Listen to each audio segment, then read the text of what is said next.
Usar o cafofo do saber. Ah, gostou desse nome? Ficou bom, não ficou? Cafofo do saber. Se você ouvir uma voz de criança ao fundo, é meu filho jogando Fortnite lá na sala, e como ele tá com o fone, ele costuma, né, gritar. Por mais que eu fale, olha, o pai vai gravar, tá bom você falar mais baixo?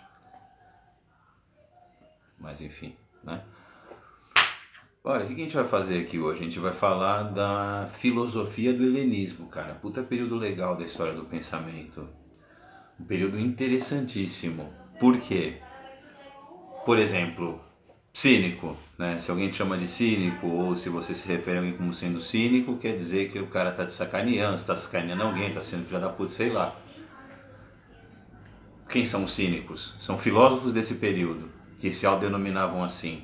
Você fala, bom, já é um gancho legal, né, para você, sei lá, tentar compreender algo desse período ou minimamente estudar isso. Então, assim, é um período muito interessante porque, para entender esse contexto da chamada filosofia do helenismo, a gente tem que pensar assim, o que é helenismo, né? Helenismo vem do grego helenizain, helenizain, helenizain, helenizain, helenizain, que quer dizer viver como os gregos, falar como os gregos. Então, qual que é a ideia? Viver como os gregos, falar como os gregos, quer dizer que o modus vivendi dos gregos e o modus operandi dos gregos e o modo de pensar dos gregos frente à realidade, frente, né, ao mundo em que eles se inserem, se espalhou para além do mundo grego em si, né, da península grega, né, da Grécia continental, da Grécia insular, digamos, da Grécia peninsular, a Grécia em si, ali quando você pensa no mapa, né, foi além daquilo. Foi para onde? Foi para o Egito, cara. Você fala, pô, foi para o Egito, foi, né, esse pensamento grego, ele foi exportado, entre aspas, não de forma imperialista, de forma imposta sob uma perspectiva tipo de colonizar o pensamento de alguém, né? Não, é diferente. Então, qual que é a ideia quando você pensa né, nos caras no helenismo, cara, que é uma palavra muito bonita, viver como os gregos, falar como os gregos. O pensamento grego, o modus vivendi, o modus operandi, etc, etc, como nós falamos aqui, indo além daquele universo, o micro-universo grego, indo para onde? Indo para Pérsia, indo para Babilônia, indo para o Egito, para Macedônia, evidentemente, né? Pensa que é isso que a gente chama de Hélade, de mundo grego, de viver como os gregos, falar como os gregos, o helenismo, o auge desse, né, que na verdade foi um intercâmbio cultural, até porque elementos do Oriente passam a vir para o Ocidente também e são encarados sobre outra perspectiva, tipo, o Ocidente vai conhecer o budismo nessa época, né? E quando é tudo isso? É no século IV a.C., tá? Século IV a.C. Como é que você pensa? É 300 e pouco antes de Cristo, tá? Mas qual que é a referência principal aqui para nós? Pra gente começar uma discussão, assim, pra gente começar, tipo, na linearidade, né? Porque o legal é isso, é você fazer né? Dentro da perspectiva linear. Porque dentro do canal, por exemplo, o que veio até agora, né, para nós? Sócrates, Platão, Aristóteles. Aí a gente fala sobre o helenismo e posteriormente fala sobre Santo Agostinho, né, São Tomás de Aquino, vai dando uma linearidade, enfim, vai se apropriando da perspectiva filosófica a partir dessa linearidade do pensamento ocidental, né? É sempre assim. E nesse contexto, eu chamei isso aqui de Cafofo do Saber, mas não é um Cafofo do Saber não, né? No máximo é uma biblioteca com muitas informações, né? É isso. Cafofo de informações, né? E aí, meu, qual que é a grande sacada, né? Qual que é a referência principal para a gente entender assim, né? É o ano de 356 a.C. Você fala, tá, beleza, 356 a.C. Quem nasceu nesse ano e que é extremamente importante para a gente entender, né, esse pensamento? Alexandre Magno, Alexandre o Grande. Quem é esse cara? Ele é filho de Filipe II da Macedônia. Filipe II, rei da Macedônia, né, filho do rei Amintas.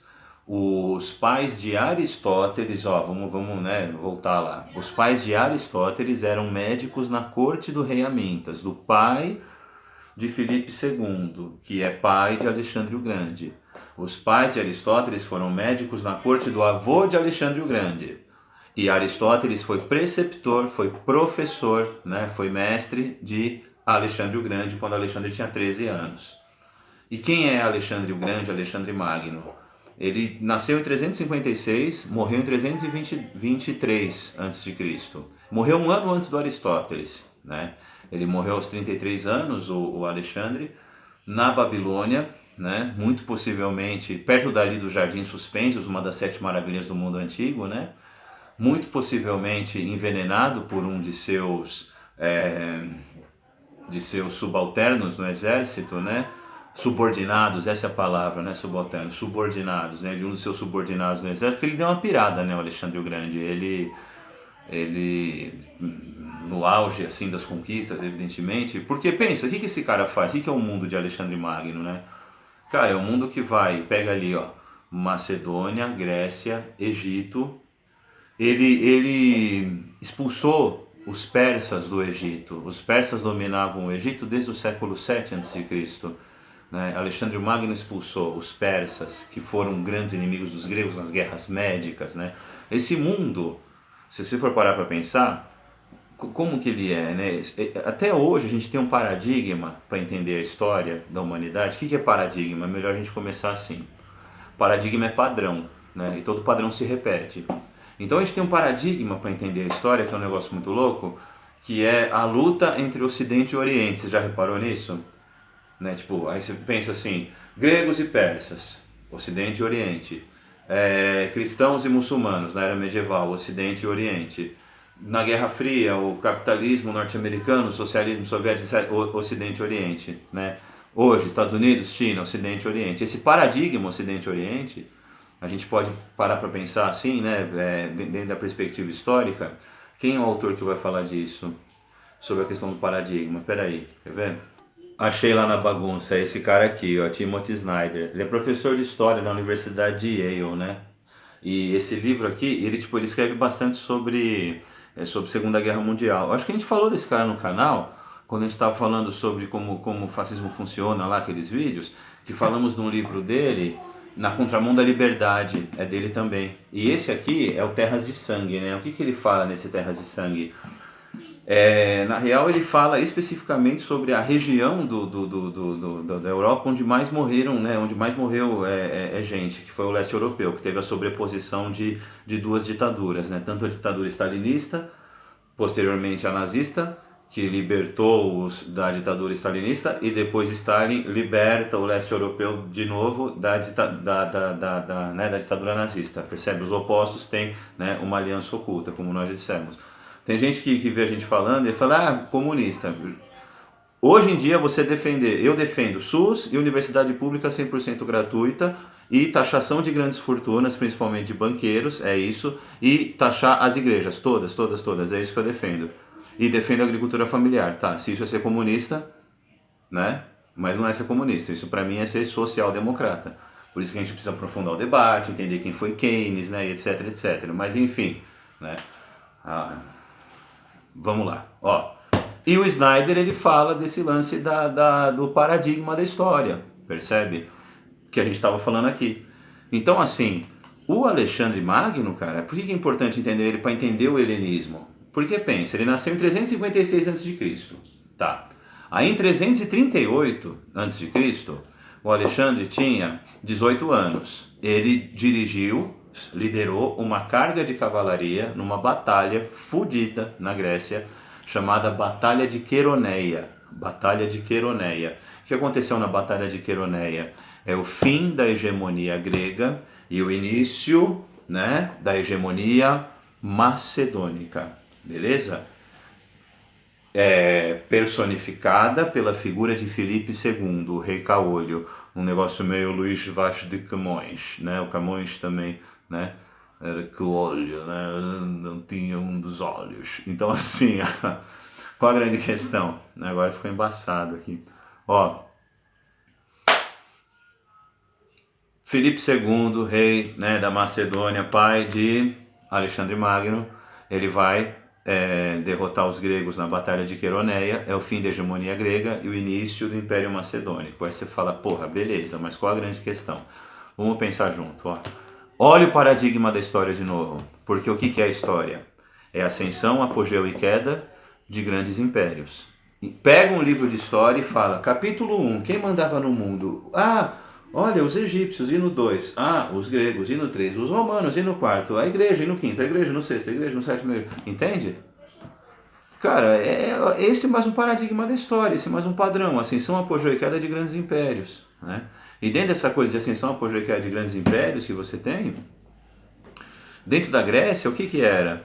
Grécia sempre foi fragmentada. A única vez que eles se uniram foi para lutar contra os persas nas guerras médicas. Então, guerra civil grega é pleonasmo, tá ligado? Guerra civil grega, assalto a banco, né?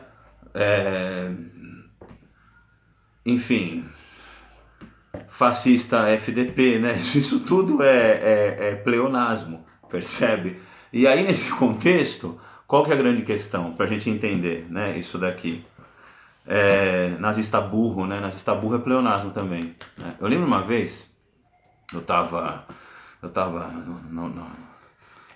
numa festa numa universidade, na minha juventude, e eu tava urinando no banheiro e vi uma suástica desenhada errada, né? No azulejo, escrito assim, fora macacos, né? Ou seja, os caras se opondo, né, à presença de negros na universidade, né? Enfim.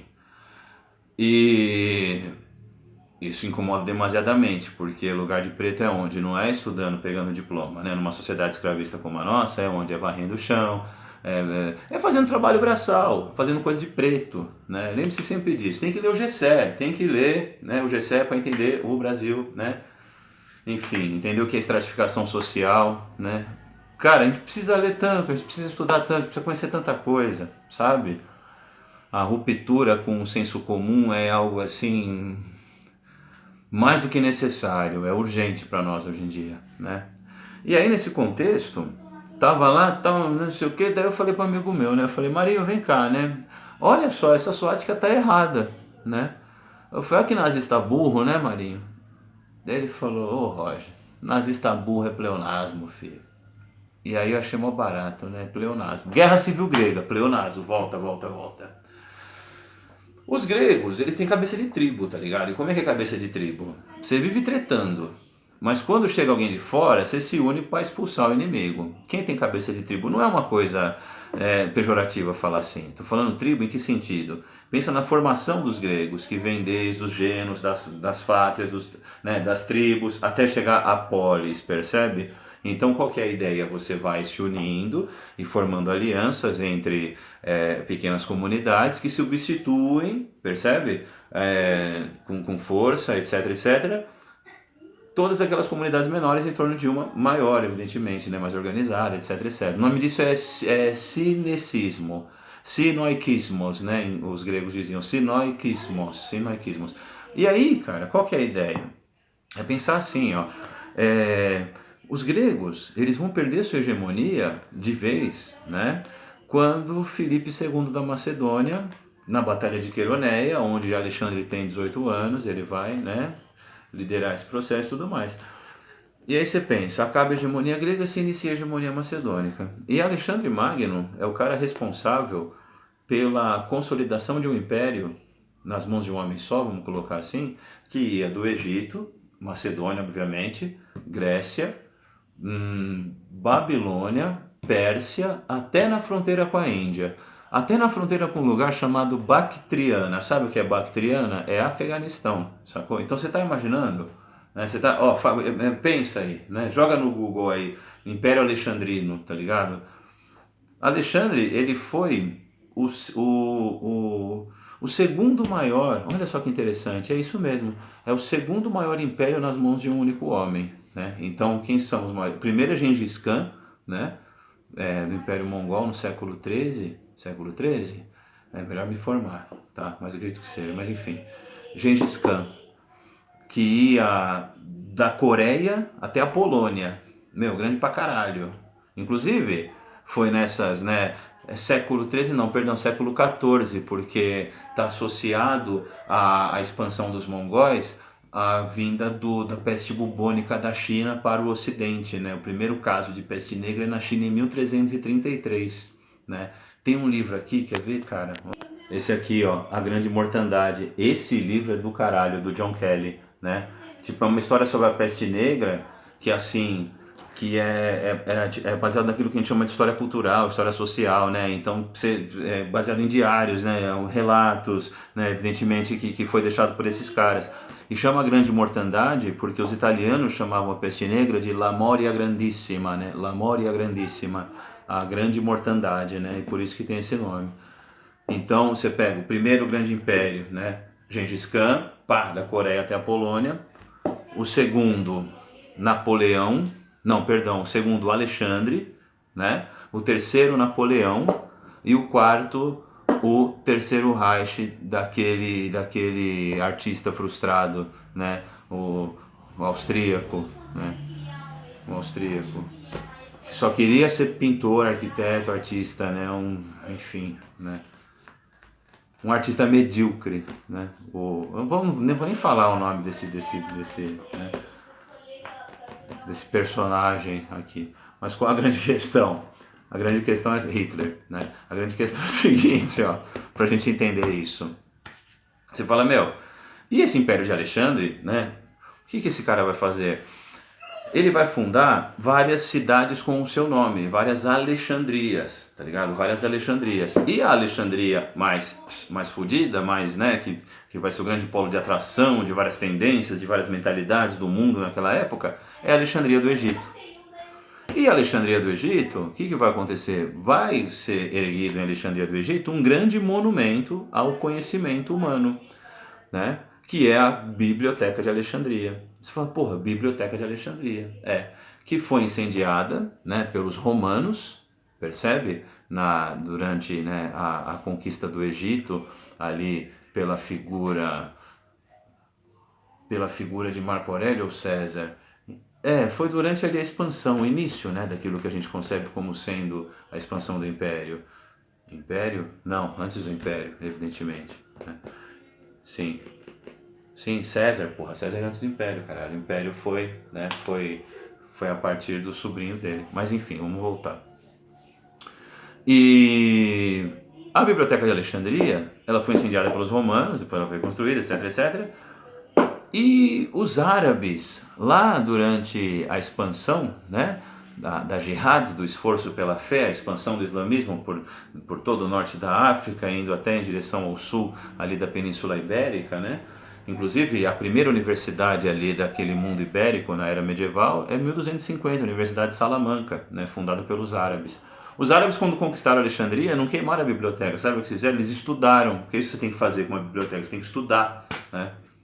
Por isso que os árabes na Idade Média, medicina, astronomia, blá blá blá, lá, puta, um salto qualitativo fudidaço, né? Fudido.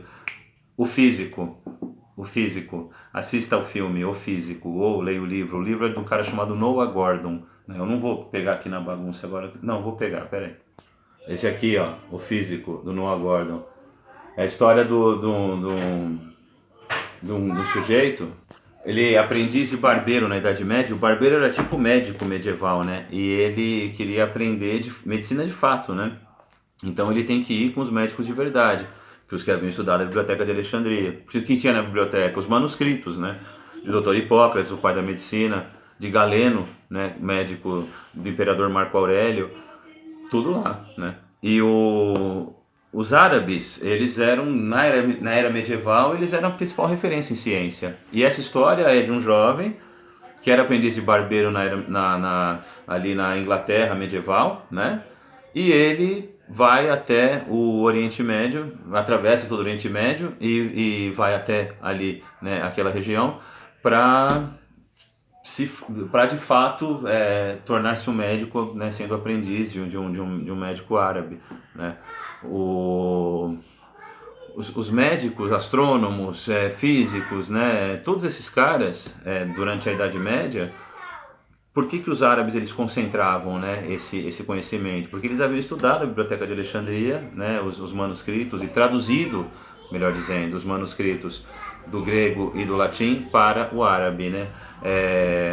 Então você tem assim pensadores desse mundo que vão contribuir demasiadamente até, digamos, para o fim da Idade das Trevas posteriormente, né? Porque querendo ou não, ela vai ser forjada nisso, na luz, né? Na ciência. E aí você pensa, né, meu?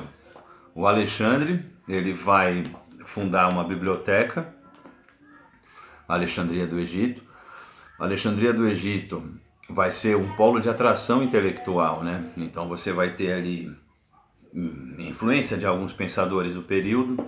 É lá onde Arquimedes vai entrar na banheira, Eureka, né? É lá onde Ptolomeu vai calcular a circunferência da Terra e vai provar que a Terra não é plana. Século 4 a.C., ele vai provar que a Terra é redonda, tá? Redonda, redonda. Ptolomeu, Alexandria, século 4 a.C. E lá também vão surgir escolas de pensamento, né, meu? Vão surgir pensadores, vão surgir filósofos que vão, né, evidentemente, forjar uma escola, e essa escola de pensamento, que são 3 escolas que a gente precisa estudar quando fala sobre helenismo, são quais? Os cínicos, os estoicos e os epicuristas. São 3 escolas. Então, a gente começa entendendo, nós fizemos esse lance né, de entender Alexandre, entender Aristóteles, etc, até agora, para entender essas 3 escolas de pensamento que são forjadas nesse mundo no século 4 a.C., nesse turbilhão intelectual que é a cidade de Alexandria, do Egito, né? E aí, qual que é a ideia? O que esses caras estão fazendo, né? O que esse pensamento sendo forjado em Alexandria, o que ele representa? Ele representa a continuação de questões levantadas pelos 3 grandes filósofos da Santíssima Trindade, Sócrates, Platão, Aristóteles, amém, né? O pai da dialética, o pai da metafísica e o pai da lógica. E esses 3 pensadores também falaram sobre ética, né? Também, e qual que é a ideia da ética dentro dessa perspectiva mais pragmática da filosofia grega? O bem viver, né? O bem viver, o que é a felicidade, como ela pode ser alcançada, né? Se ela é uma condição subjetiva ou se ela pode ser alcançada por meio do autoconhecimento, enfim, é o que esses caras vão deixar de herança. E a escola de pensamento dos cínicos, que é a primeira que a gente tem que falar aqui, ela começa com quem? Ela começa com um cara chamado Antístenes, em 300 a.C. Antístenes foi discípulo de Sócrates. Antístenes. E diz, né, a história, você tem uma narrativa, não sei se ela é uma história apócrifa ou não, né? Eu gosto de pensar que ela é verdadeira. Que Sócrates, como a gente bem sabe, nós falamos lá nos outros vídeos, ele era um cara que perambulava por Atenas com a juventude atrás dele, né? E um dia, e aí ele fazendo questões, né, perguntando e tal, provocando a inteligência da molecada, né? Contanto que o apelido dele era Mosca, né?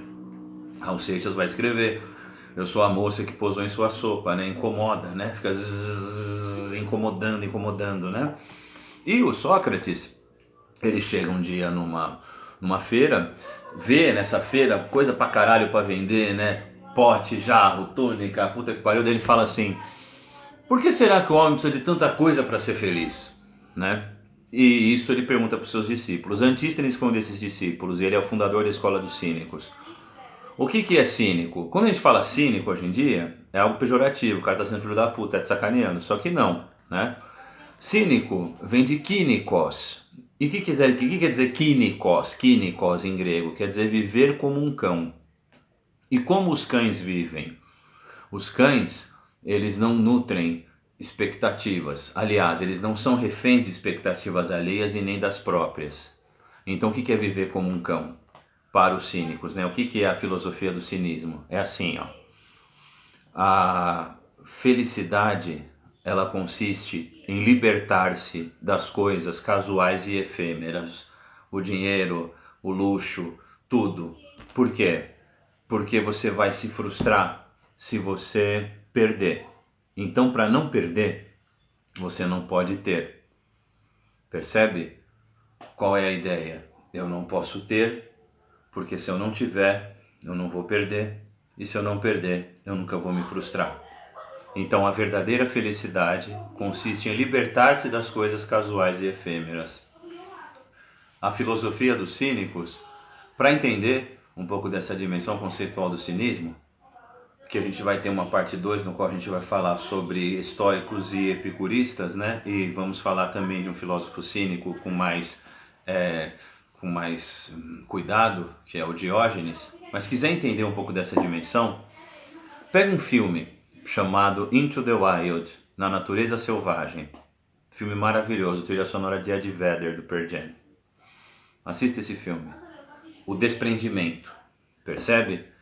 Na parte 2, a gente vai falar dos cínicos com mais cuidado, com mais profundidade, e de estoicos e epicureus. Obrigado por assistir até aqui, por ter assistido esse vídeo até o final, pela paciência.